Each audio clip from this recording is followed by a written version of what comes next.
नमस्कार। जय जगन्नाथ। शुभ सकाळर शुभकामना। महाप्रभु श्री जगन्नाथ आपण समस्त दिनटी मंगलमय करंतु। सकाळ सकाळ उठी आग मो पुअर सब कम सारीदेली। बहुत दिन धरी ताको ठंडा लगी रही ताको टिके मेडिसिन भी देदेली।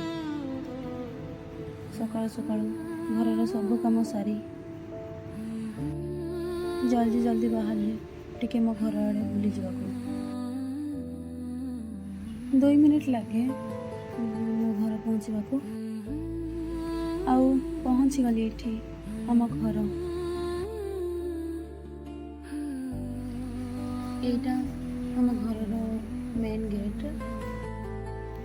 जेहेतु मु डेली डेली आसीपारे तो टिके समय लगे खोलवाको।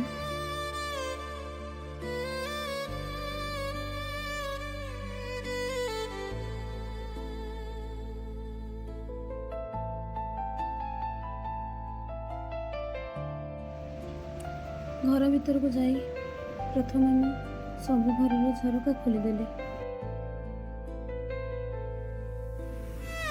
घर काम चलता तो से घर बहुत धूल होता। घर सब काम अधा अधा हो रही। जानी ना भाग्य केबे मो साथ देव पुणी मो घर पूरा हेब। सेटा भी मोर गोटे स्वप्न भली लगुच। घर सब जिनिस धीरे धीरे नष्ट हो जाउछि।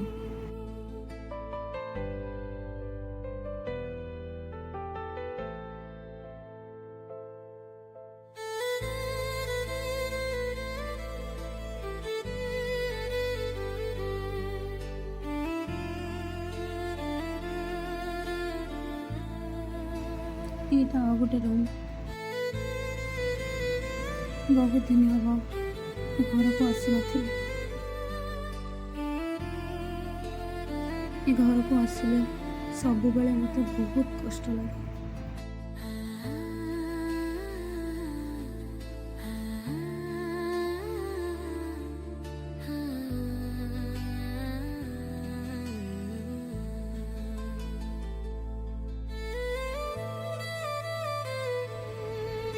बहुत किसी जिनिस घर अच्छी।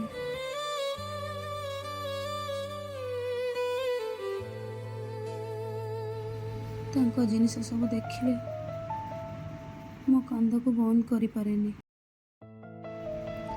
एटा बाहाघर लुगा। ये घर को आसिले पुराना कथा बहुत मन पड़े। निजको संभाळिबा बहुत कष्ट हो पड़े।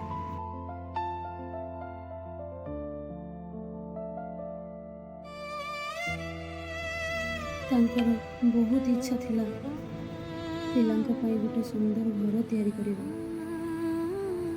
सब सरीगला।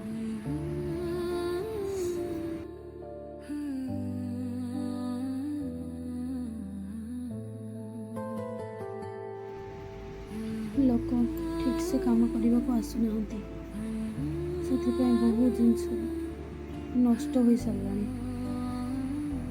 मु कौन कर केते लोक खुशामत करी। बेसी समय तो ये रही पारे।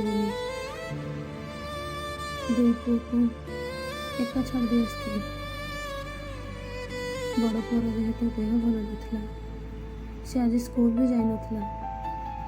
दुई भाई बस खेलुं। बड़ पुअर देह भल न से किसी भी खाऊ नहीं।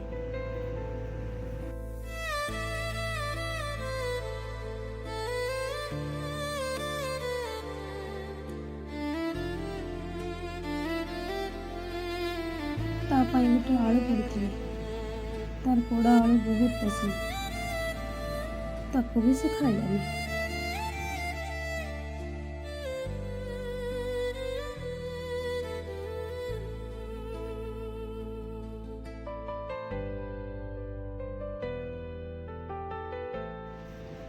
आउ किछि घरर काम बाकी थिला ताको भी मैं सारी देली।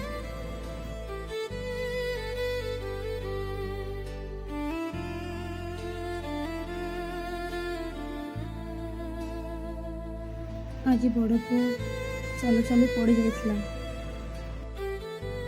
ଆଉ ତା ଆଣ୍ଠୁ ଛିଡ଼ି ଯାଇଥିଲା। ତାକୁ ବହୁତ କଷ୍ଟ ହେଉଥିଲା ଆଉ ବହୁତ ରକ୍ତ ବି ବାହାରୁଥିଲା।